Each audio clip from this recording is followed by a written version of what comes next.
Make sure your graphics are high quality and the correct size for the video format that you're using. By that, I mean that the resolution of your image needs to be about the same as the resolution you're filming at. I'm shooting at 1080p, so my screen size will be 1920 pixels by 1080, so my image needs to be about the same number of pixels. If you're shooting in 720p, your screen size will be 1280 by 720. Don't import an image with huge resolution and try and scale it down inside Screenflow.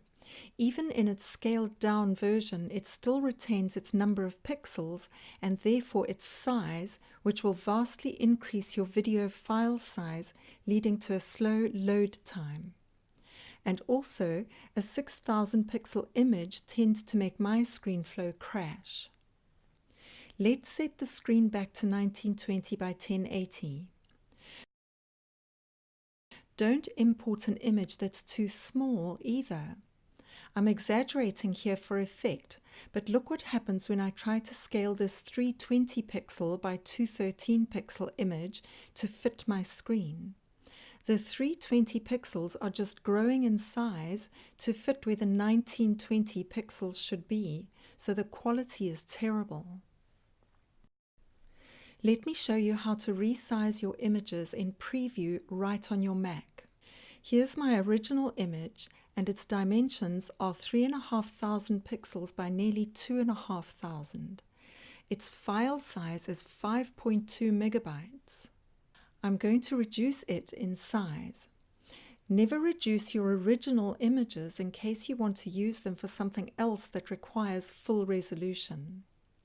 I have made 2 copies here and renamed them right size and small, although currently they are still the same size as the original.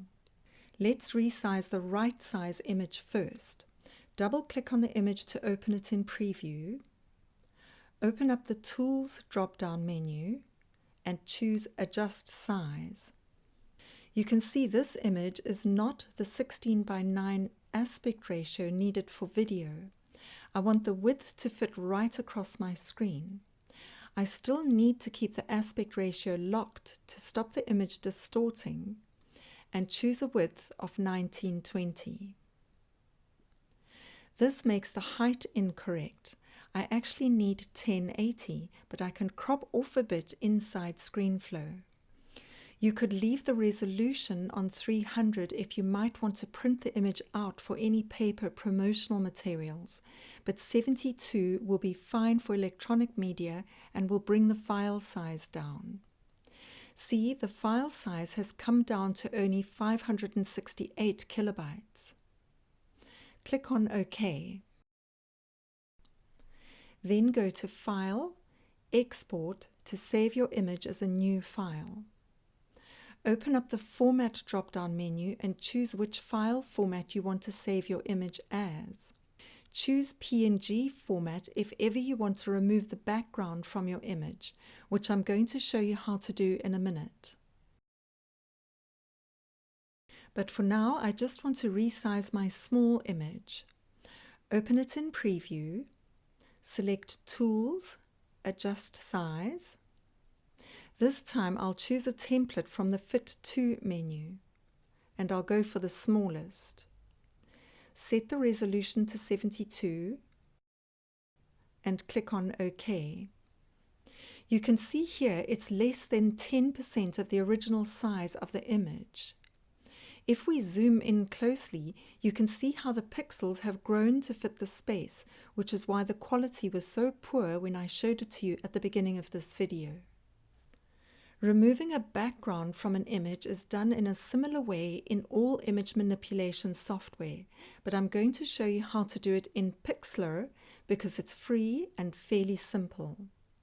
Sign up to Pixlr.com if you want to, but you can use it without signing in. I'm going to open an image from my computer.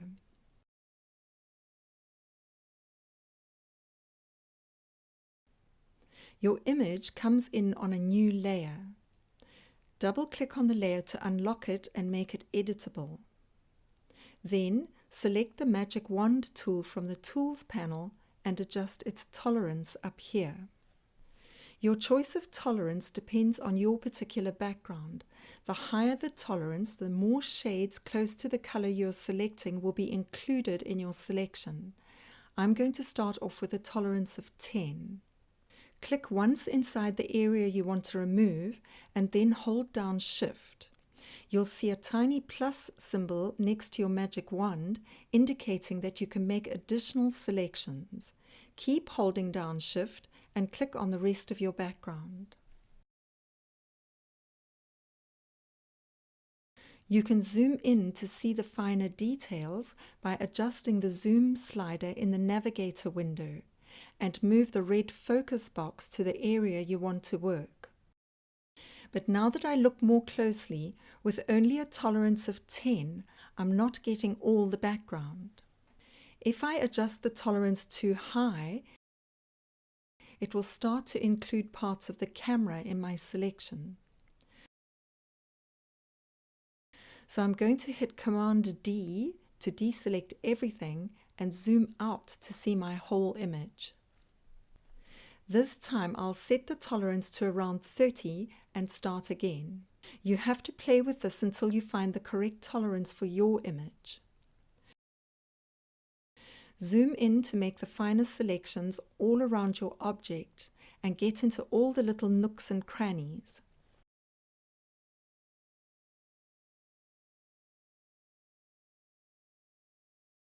If you accidentally select parts of your object, just hit Command Z one time to step back once. Once you're satisfied with your selection, hit the back or delete button on your keyboard to remove everything included in your selection. Go to File, Save. Give your new image a name. Open the Format drop-down menu and choose PNG to keep your transparency. Hit Save. You can also resize an image in Pixlr. I'll use a different image because the camera one is already the correct size. Open your image from your computer and note that this one is 3872 by 2576 pixels. I want to crop it down to 1920 by 1080, which is the resolution I need for my Screenflow project. To resize it, go to Image, Image Size. Make sure Constrain Proportions is checked so that the image does not distort. And double-click inside the Width field. I want to make this image 1920 wide. Don't worry about the height for now. Click on OK and let's zoom in a bit. Now choose the Crop tool from the Tools panel and draw a rectangle around your image. Note that the width and height values are now displayed in the navigator box. We need to crop some off the height of the image to be the correct aspect ratio for a video. Pull in the crop corners until you see a height value of 1080.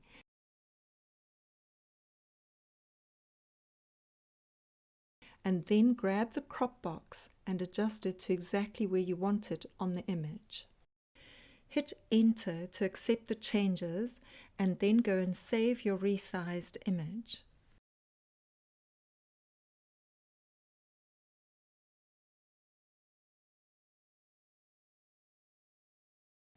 In the next video, I'm going to show you how to choose a color palette to set the right style or tone for your particular course.